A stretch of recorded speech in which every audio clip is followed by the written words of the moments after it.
Today's a WRAL weather alert day. We have some lingering showers. I'll show you how that could affect the rest of your day. Targeted threat. Durham police are investigating after a letter containing a powdery substance was sent to the top cop. And premeditated shooting. New information this afternoon about the deadly attack in Southport. What we are expecting to learn later today. Today is the WRAL weather alert day. Hurricanes Imelda and Umberto continue to pull away from the U.S. Good afternoon. I'm Renee Chu. And I'm Michelle McConaughey. Meteorologist Elizabeth Gardner is in the WRAL Severe Weather Center to show us what impacts we will see here this afternoon, Elizabeth. Fortunately, we're going to see the rain continuing to move on out and dissipate. Right here is Imelda. Imelda is about 350 miles south of Cape Fear right here. And of course, moving away, starting to pick up some speed with that northeasterly trajectory. And of course, right here is Umberto. It's pretty close to Bermuda. We're going to talk about some of the effects that Bermuda may see coming up. It still looks like there's a plume of moisture that's coming our way, but at least for now, we've just tapered things off to a few isolated showers. Not much rain falling across our area right now. We'll zoom in a sprinkle or two around Durham County and Orange County. Things are pretty dry right now in Wake County and a little sprinkle near Smithfield. But the rain that we're seeing now is very light. In the last 24 hours, we've seen almost 2 inches in Hillsborough, a little over an inch in Cary, about an inch in Holly Springs, and in Goldsboro, a lot of our eastern counties saw anywhere from maybe a quarter to a half an inch. It just wasn't as much there. Futurecast does continue to show a few light showers redeveloping across our area as we head through the afternoon. So our evening commute will feature about a 30% chance of some showers from, say, 5 to 6 and then 7 o'clock down to 20%. Our temperatures likely to be in the low 70s. Here's a look at Hurricane Imelda as of the 11 o'clock advisory. It's 735 miles southwest of Bermuda. Here's Bermuda. And so it's way over here. Like I mentioned, it's about 350 miles south of North Carolina. Winds at 80 miles per hour, moving northeast at 7, and that forecast path continues to take it this way right over Bermuda, which also will have some impact from Umberto. We'll also have some minimal impacts along our coast. I'll go over what those are coming up.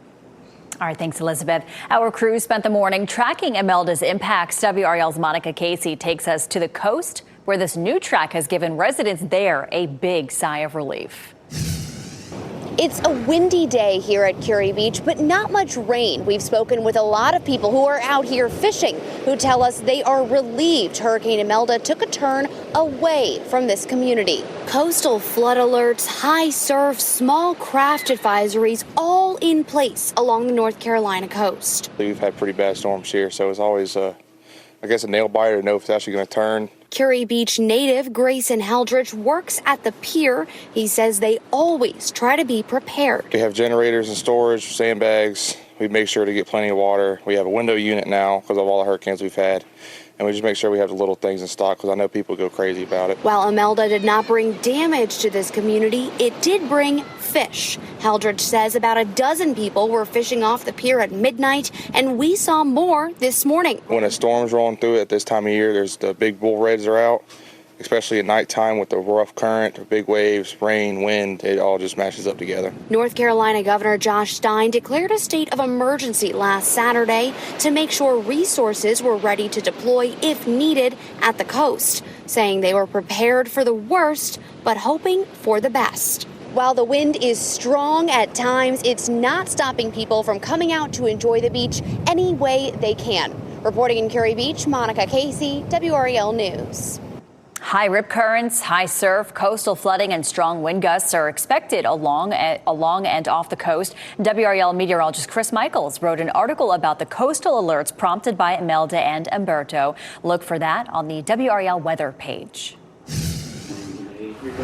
And happening now here in the WRAL Live Center, we are following breaking news coming out of Durham. In the last 25 minutes, we just got confirmed information from the Durham County Sheriff's Office that deputies responded to a large fight on campus at Durham's Southern High School. All of this taking place, which involved about a dozen people. Now, the spokesperson with the Durham Public Schools, they tell us that this didn't involve students, but it did happen on campus. The campus was put on what they're calling a pause, which means no movement inside the school building. However, they have since cleared that area. We have a reporter heading to the scene, WRAL's Carly Haynes, to gather some more details about what exactly happened there. You know, who are these people involved in this large fight, and if any charges will be pressed or later this afternoon. We're going to keep you updated here in the WRAL Live Center. We certainly will keep you updated on that situation at Southern High School. Thank you so much. More breaking news, new information about a hateful letter sent to Durham's police chief. Less than an hour ago, the police department shared new information about what was written to the chief. WRAL's Sean Gallagher joins us live from Durham. And Sean, the letter also had a powdery substance in the envelope. What have you learned? Yeah, Renee, the Durham Police Department has not said exactly what that substance was, but did determine it was not harmful. Now, Chief Andrews opened up that letter inside her office here earlier this morning, and she had to call in her own incident. Take a listen to what it sounded like on Open Megahertz radio. I'm in my office, 3105. I just opened hate mail addressed to me that had some sort of powdery kind of substance in it. Now, that was just after 7 a.m. this morning when Chief Andrews opened that letter, shutting the floor down for at least a half hour this morning while they investigated. Radio traffic indicated the material got all over her, but the letter also included racial slurs targeting Chief Andrews. This comes about 2 weeks after Andrews received criticism for a post on her personal Facebook account after conservative political commentator Charlie Kirk was killed, saying she was outraged to see people she knows still supporting Kirk. Now, Andrews had received support from Durham's mayor, Leonardo Williams, after that post, but the city still had to review and see if any policies were violated. I checked in with the city manager's office just this morning, and I'm waiting for a response. In Durham, Sean Gallagher, WRAL News. Today, we expect to learn more about the people who were injured and killed in the Southport shooting. The police department is expected to release their names today. And new at noon, state leaders talking about what happened for the first time since the suspect appeared in court. WRAL's Ken Smith is here now with what Governor Stein said about 2 hours ago. Ken. Michelle, the governor and lieutenant governor, by the way, made comments about the tragedy during this morning's Council of State meeting.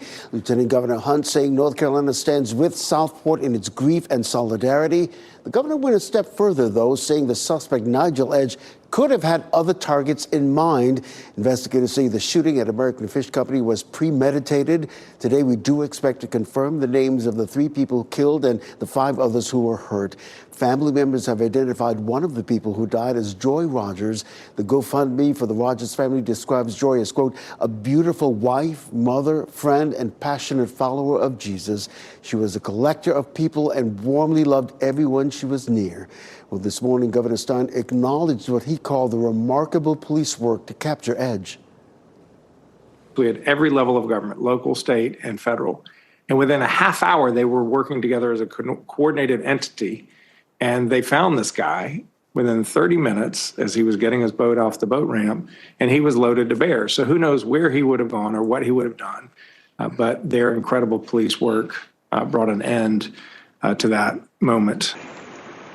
According to Southport police who are familiar with Edge, he is a combat veteran. Edge says he suffers from PTSD. His last duty station was Camp Lejeune. Of course, we're continuing to work this story for any new information, and if we get any new developments, we'll be sharing them with you in our news starting at 4, WRAL News Plus, and of course online at WRAL.com. I'm Laura Levine here in the WRAL Live Center. New in the last hour, a federal judge has just ruled that Republican state lawmakers didn't break the law when they split up black voters in state Senate districts. Again, new this hour, the judge, Republican James Dever, shot down the racial gerrymandering claims. When redrawing the state Senate map last year, Republicans split up majority black counties in northeastern North Carolina between multiple Republican-leaning districts. The judge's ruling today upheld those maps, saying there wasn't enough evidence that it purposefully harmed black political power. Now, this ruling is a loss for Democrats who were hoping to have a more favorable map to run on in the 2026 midterms, and today's ruling, of course, could still be appealed. Time is running out for Governor Stein to sign into law or veto new crime bills passed by the state legislature. This morning, Stein told our NC Capitol team that he still has not made up his mind. Last month's deadly stabbing on the Charlotte area transit system inspired state lawmakers to pass a bill with stricter rules for bail and to restart executions. Stein says he's still not convinced the bill the legislature put together will actually stop crime. It passed along mostly partisan lines.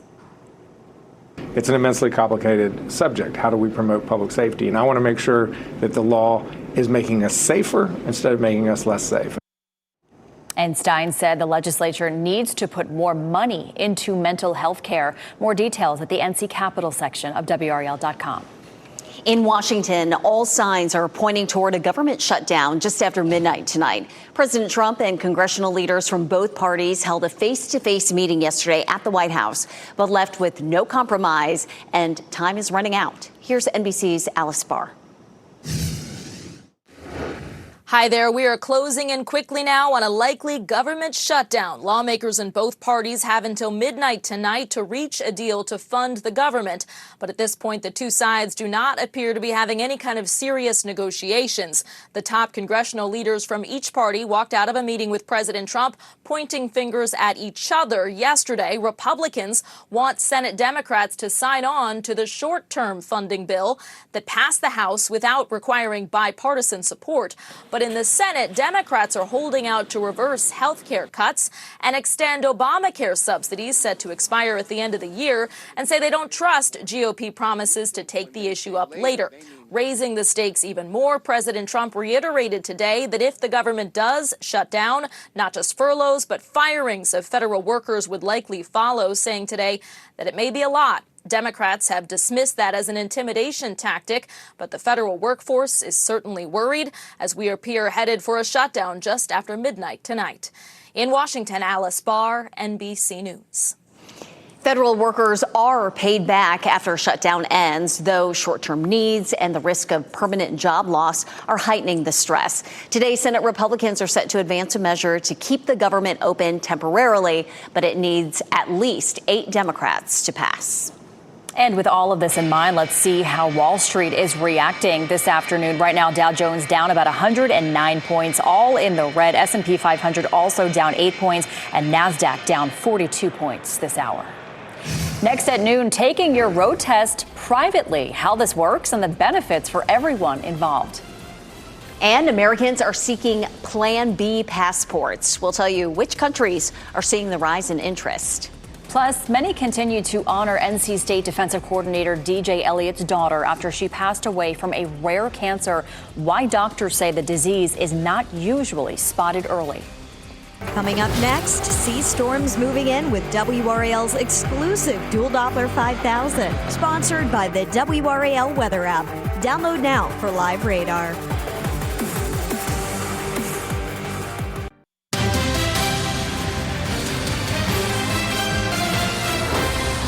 Teen drivers in North Carolina now have a new way to take their road test. The State Division of Motor Vehicles is certifying private driver education schools to administer road tests for teens seeking their Level 2 limited provisional license. This goal is to reduce wait times at the DMV and offer greater flexibility for teens and their parents. Teens can still take their road test at a DMV office, but by using a certified private driver education schools, they only have to visit the office for the final transaction. Happening today, the State Board of Elections meets this afternoon. The remote meeting starts at 3. The public is invited to watch online or by phone. On the agenda, campaign finance penalties and filling county board vacancies, among other issues. Also happening today, the Wake County Board of Commissioners is hosting its State of the County address. People will get the chance to hear from Chair Susan Evans and other leaders about the work being done across the county. That event will be at Marbles Kids Museum on East Hargett Street. It starts at 6:30 tonight. Hundreds of generals and admirals from around the world are in Quantico, Virginia today for an unusual meeting with Defense Secretary Pete Hegseth. Hegseth promoted the new name, the Department of War, although it has not officially been changed by Congress. He also slammed what he called toxic leaders, accusing them of lowering standards to make the Defense Department the woke department. For too long, we've promoted too many uniformed leaders for the wrong reasons, based on their race, based on gender quotas, based on historic so-called firsts. Hegseth told the military leaders that he is rolling out 10 new directives involving physical fitness, new grooming requirements, and a return to the, quote, highest male standard. President Trump also addressed the group, saying that the armed forces under his administration will not be politically correct. It will be a fighting machine.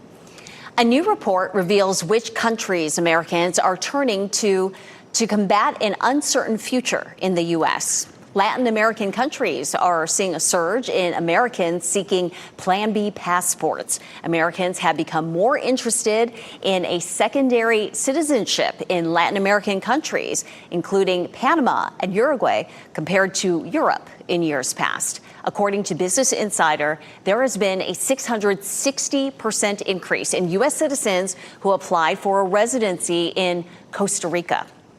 In July, President Trump signed an executive order on homelessness, which would force people considered a danger to themselves or others into inpatient psychiatric care. But the president's cuts to Medicaid, housing assistance, and mental health programs undermine his goal of increasing involuntary commitment. So far, the Trump administration has not pledged any new federal money for assisted outpatient treatment programs, psychiatric hospital beds, or other treatment. Imelda's sharp right turn has some asking, is that rare? WRAL meteorologist Chris Michaels shows us the one storm that took an eerily similar path and has an eerily similar name. When we looked back at this, it was kind of shocking, right, to see these two storms that took a really similar path. The red line is the past line for Hurricane Imelda. The green is the past line for Hurricane Umberto, but the Umberto from 2019. Remember that names are used every 6 years. But yes, went through the Bahamas, up the coast of Florida, and then took that hard right turn. Now, that's really just coincidence. Hurricanes, when they grow taller, they're susceptible to the upper level wind pattern. So it's not like they start at point A and they just move in a straight line. They're always going to get moved and curved around. So what happened with Umberto in 2019? You had high pressure over the eastern U.S. You had a low pressure system over the maritime provinces of Canada, and that's what kicked it away from us. But in the case of Imelda, it's a little bit of a different situation going on, where Umberto is actually strong enough to tug it farther to the east and away from us. So we're starting to lose the rain from it, but the wind is soon to come, and a drop in humidity. We'll time each of those out hour by hour coming up. And one thing is for certain, we are so happy those two took a hard right turn. Yeah, that's the best case scenario, Yes. right? To have two storms churning off our coast and making that hard right turn. Yeah. And our rain chances will start to decrease as we move through the afternoon and evening. Elizabeth Gardner with what else we can expect from Imelda. So we are definitely looking at some breezy conditions, but nothing that's likely to cause a lot of problems. It's just going to be, a little windy feeling through the afternoon. I wouldn't expect us to see winds gusting more than 25 or 30, and that typically doesn't cause a lot of trees to fall or power outages. We're starting to watch Imelda take that turn to the east. It may be a little while longer before Umberto does the same. It may travel northward just a little bit farther. Patchy showers for us this afternoon, but not as much rain as we saw earlier. Let's talk about where that should be Hurricane Imelda is right now. It's about 315 miles south of Cape Fear, so that's close to the Wilmington area. And then it is moving to the northeast at 7 with winds at 80 miles per hour. So it's been gradually strengthening over the last several hours and could remain Category 1 as it moves past Bermuda. Bermuda is right here, and it is certainly directly in the path. So in Bermuda, they're likely to have large waves that do some damage. They may have a lot of erosion. They could have flooding with a lot of rain, too. So Bermuda is going to get hit pretty hard by Hurricane Imelda. How about Hurricane Umberto? All of a sudden, this storm is not looking nearly as symmetrical as it did, back down to 80 mile per hour winds. So basically the same strength that Imelda is right now. 300 miles west of Bermuda. Now, this is definitely good news for Bermuda. This storm continues to weaken and, again, likely to head farther north. So it's moving northwest at 18. It'll move mostly north and then makes that right turn once it gets past Bermuda. So it may be Imelda that does more damage in Bermuda than Umberto, which is not exactly the way it looked a couple of days ago. We continue to have a plume of moisture coming up from the south, but that's not likely to last too much longer. As we see Imelda moving away and sort of following Umberto, That's going to take the rain off the coast, and we'll be left with some breezy conditions, but some sunshine eventually and some lower humidity. Right now, we're not looking at very much rain. It's very light and patchy from the Triangle area, mainly north and west. It's pretty dry around Raleigh, but a few stray showers lingering around Durham and Chapel Hill. How much rainfall did we see in northern Lee County? It was about 2 inches. Also, north of Chapel Hill, it was almost 2 inches as well. But really, when you take a look at an average, we averaged about ½ an inch to an inch, except here in our eastern counties. East of I-95, it was 1/10 of an inch to a trace. So not very much rain in our eastern counties. Here's a look at futurecast, and as we take it on through 2 o'clock and closer to 5 o'clock during the evening commute, we continue to see our rain just dissipating, maybe a sprinkle or two, not a whole lot of rain. As a matter of fact, in downtown Raleigh, you could see here from our Jimmy V camera, people are walking around without raincoats or umbrellas. Temperature at 69 right now, but we're headed into the low 70s. We take a look at our forecast heading forward. Wednesday afternoon, we should break out of the clouds and see some sunshine and really pretty weather to wrap up the work week. There are some advisories that are posted for the coast of North Carolina, though. We'll go over those in just a few minutes. Thanks, Elizabeth. Coming up on our news this afternoon, public safety problems. Rocky Mount's budget crisis is leading to cuts for first responders. We are asking leaders about plans to keep people safe with fewer police and firefighters on the job at 5. Plus, development drawbacks. Redevelopment pushed a downtown Raleigh business out of its building. A look inside growing pains, putting businesses in a pinch. That's at 5:30. And still ahead, this new parental controls after concerns over child safety. OpenAI takes new measures to reduce exposure to sensitive content. And busy children. Between homework, housework, and extracurriculars, some students might be overbooked. Later, what parents should look out for and ways to address the problem.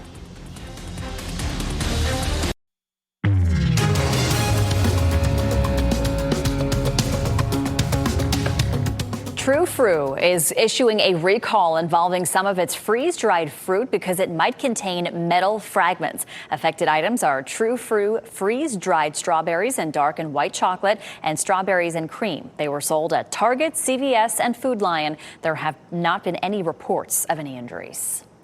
Ditching dial-up. Today, AOL officially disconnects from the World Wide Web.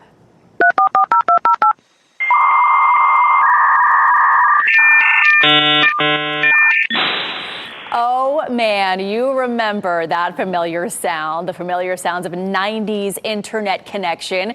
AOL, which is now part of Yahoo, says the dial-up service, dialer software, and Shield browser will be discontinued.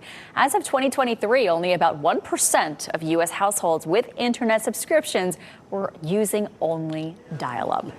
That scratchy sound and then just waiting to connect. A $7,500 credit for new pre-owned and qualified commercial vehicles will expire at midnight. It's part of President Trump's big, beautiful bill passed by Republicans in July. The tax credit was first passed to encourage more EV sales by making them more affordable. The IRS says any vehicle put in service after September 30th will no longer be eligible for the credit. The EV tax credit isn't the only thing coming to an end today. The Treasury Department plans to stop issuing paper checks for most payments today. That includes checks to Social Security beneficiaries, as well as how the IRS issues tax refunds. It's part of the Trump administration's effort to modernize federal benefits payments, save money, and fight financial fraud. A new reality show is coming to NBC tonight. Tonight Show host Jimmy Fallon doubles as the host of On Brand. The contestants are challenged to create a winning marketing campaign for a major company. 10 contestants will compete for a $100,000 prize. One of them is North Carolina native B.T. Hale, who grew up in Cumberland County. We talked with Hale about the show and what we can expect. They bring in all these big brands, the Southwest, Dunkin' Donuts, Sonic, huge KitchenAid, all these huge brands. And, they task us with a challenge, like, help us with a jingle, help us wrap a plane in the Southwest case, all types of fun stuff in the marketing realm. And this isn't his first go. Hale has auditioned for a few different shows in the past. He says those auditions led him to On Brand. On Brand premieres tonight at 9 o'clock right here on WRAL. What a cool way to flex creativity. Yeah. A funding battle. We are less than 12 hours away from a federal government shutdown. Why thousands of federal jobs could be at risk. Plus, not amused. A ride at a high school carnival goes awry. What happened that caused the seat to disconnect? And here's a look at your winning NC Education lottery numbers.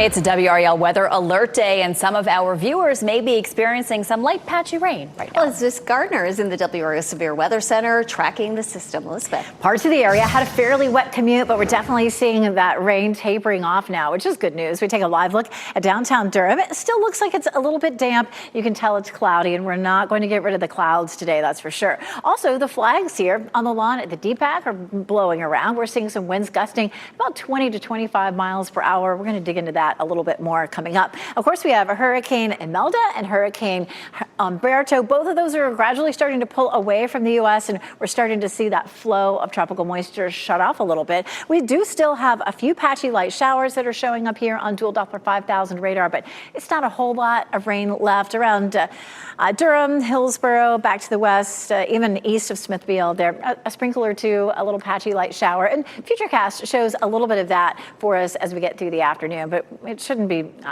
too much. Looking at an 80% chance, we really saw that this morning, so that started to back off a little bit, and a small chance of a sprinkle tomorrow morning. Other than that, we're looking pretty nice. Our evening commute forecast is for 20 to 30% chance with temperatures in the low 70s. Thanks, Elizabeth. You can track the rain and the tropics in real time. Be sure to turn on the push notifications so you receive alerts about weather changes in your area.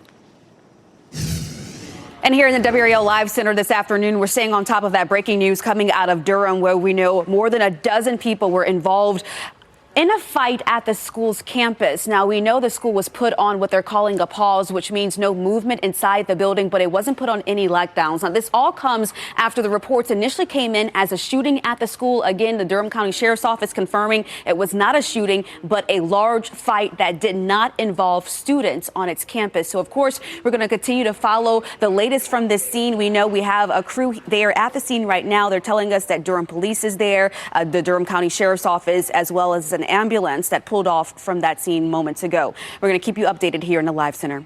All right, thank you, Laura. We are headed for a possible government shutdown in less than 12 hours now, I should say. The government runs out of money at the end of today, and the two parties remain far from an agreement. WRAL's Kelsey Coffey explains what's at stake for people here at home.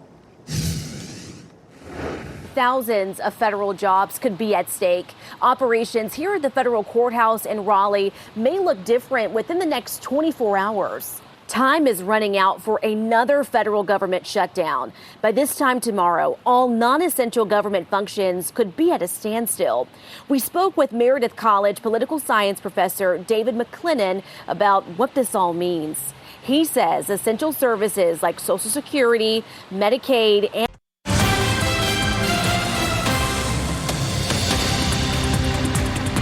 I'm Laura Levine here in the WRAL Live Center this afternoon following some breaking news, a power outage here in this area of the Village District. This is the highlighted part you're seeing right here, nearly 200 customers without power. Now, the information we're receiving now is that initially this was caused by some fallen trees in the area, and that number was about 1,000 customers without power. So it has improved here to about 200 in this area. But the restoration efforts here are ongoing, and it likely will not be restored until 2:30 this afternoon. Laura, thanks. With school, homework, and extracurriculars, a child's day can fill up fast. That's why it's important that parents watch out for signs that their children may be getting overwhelmed. Look for changes in sleep habits, eating, or mood. Observe whether they're completing tasks like homework or household chores. And finally, do you see a negative change in grades?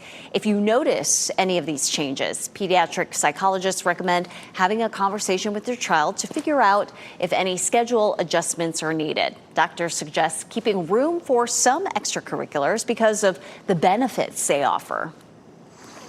it gives them an outlet outside, again, of the things that they have to do. It creates opportunities for peer interactions and navigating those social relationships. It helps kids have some structure to their day and need to kind of figure out how to work through all these different demands on their time. And something they look forward to. Before committing to any extracurricular activity, parents should consider how that will fit into the family's overall schedule. Well, growing up with a dog may help protect against childhood asthma. Preliminary results found that babies exposed to allergens from man's best friend had a 48% lower risk of asthma by age 5 and better lung function. Researchers say the protective effect is linked to increased exposure to diverse microbial communities in the home environment, and this can help strengthen the immune system and promote tolerance to allergens. No similar protection was found in kids growing up with cats. Coming up, a birthday tribute, how NBA Hall of Famer Shaquille O'Neal honored the memory of beloved friend Kobe Bryant. Stunned shoppers, customers left frozen in fear after a cub dashes through a grocery store for the bare necessities. What wildlife experts attribute to the sighting.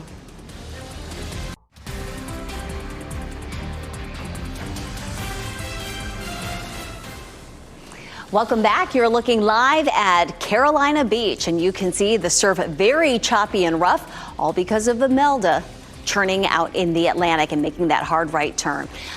You can watch WRAL News on Spectrum and the WRAL app on your TV or streaming device. A frightening moment caught on video at a school carnival after a ride malfunctioned.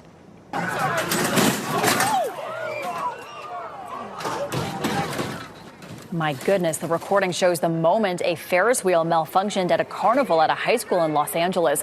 One of the cables on the carriage appeared to snap after that malfunction, causing it to come crashing down. Many people screamed in horror at that sight. It snapped off, and then it just hit the ground, and that's when everybody started screaming. Firefighters arrived on scene shortly after that incident. Luckily, nobody was hurt in this.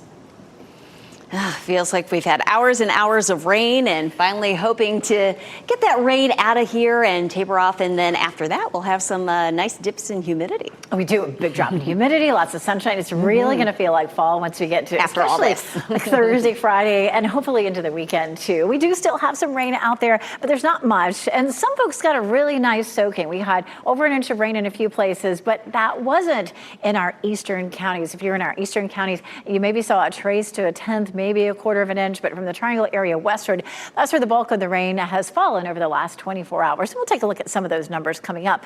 There's still just a few isolated showers out there, nothing heavy. Some of this is likely to continue on through the evening commute. We take a look at some of those rainfall totals. Hillsborough is approaching 2 inches. Also north of Sanford, we saw that as well, almost 2 inches of rain there. Cary was a little over an inch.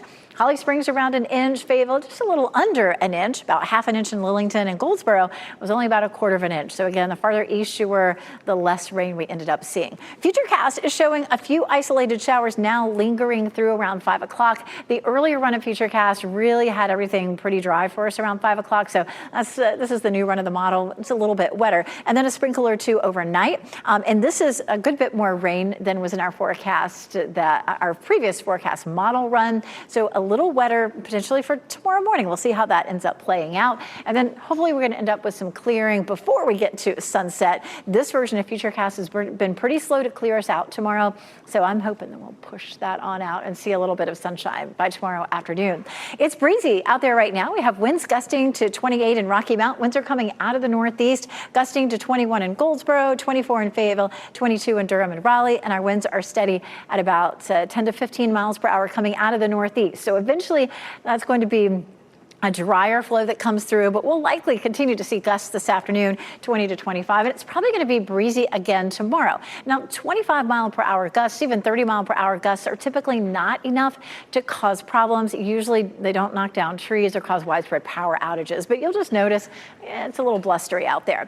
We're starting to see a Melda making its turn out to sea. High surf, rip current danger, some flooding are all possible along the coast, and it's really a dual effort. Some of that that is from Imelda. Some of that, of course, is from Umberto that's affecting the coast of North Carolina, especially right now. Umberto is producing some erosion there along the Outer Banks. And it looks like the Outer Banks are probably going to take the hardest hit from this. Right now, Imelda is about 335 miles south of Cape Fear. Of course, both of them at Cat 1 and will continue to pull away. But notice here, Umberto is going to be a little bit closer to the Outer Banks than Imelda gets to the coast of North Carolina anywhere.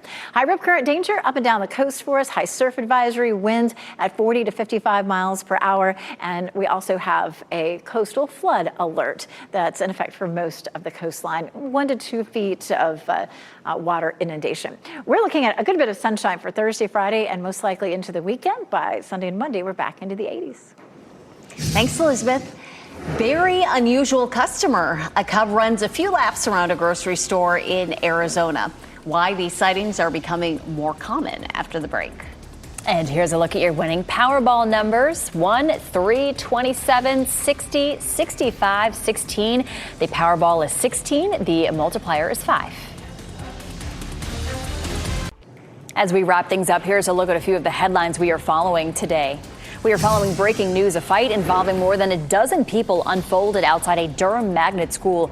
Deputies responded to Southern School of Energy and Sustainability around 11 this morning. Campus was placed on a brief hold, but since the fight happened outside, a lockdown was not issued. The fight did not involve students.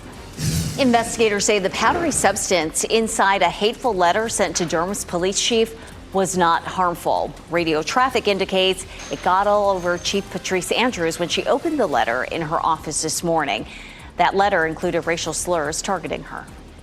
And today is a WRAL weather alert day. Hurricanes Tropical Storm Imelda and Hurricane Umberto continue to pull away from the U.S.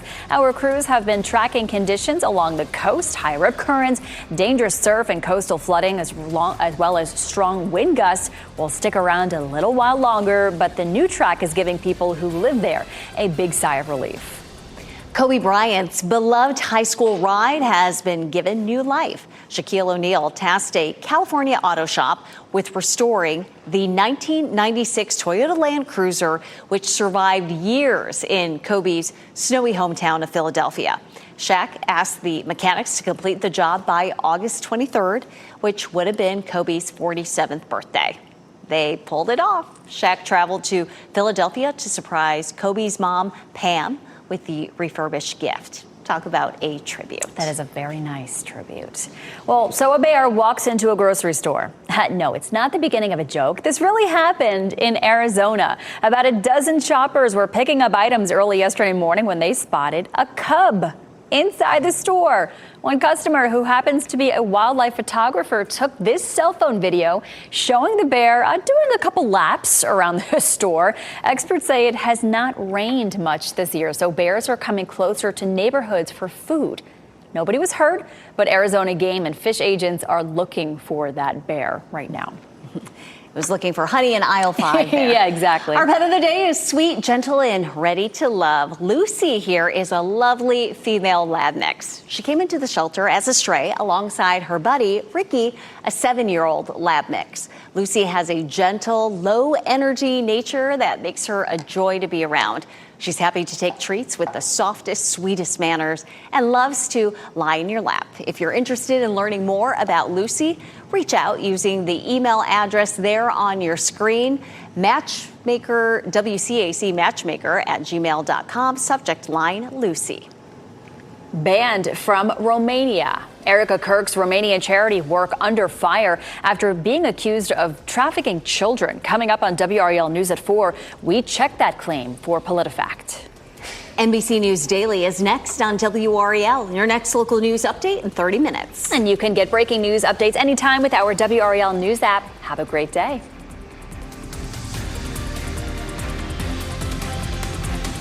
Stay safe with the latest WRAL Weather Alert Day info. Get up to the minute weather and traffic conditions when you get in your car. In Raleigh on 99.3 FM, in Durham 96.5 FM, and everywhere on 101.5 HD3.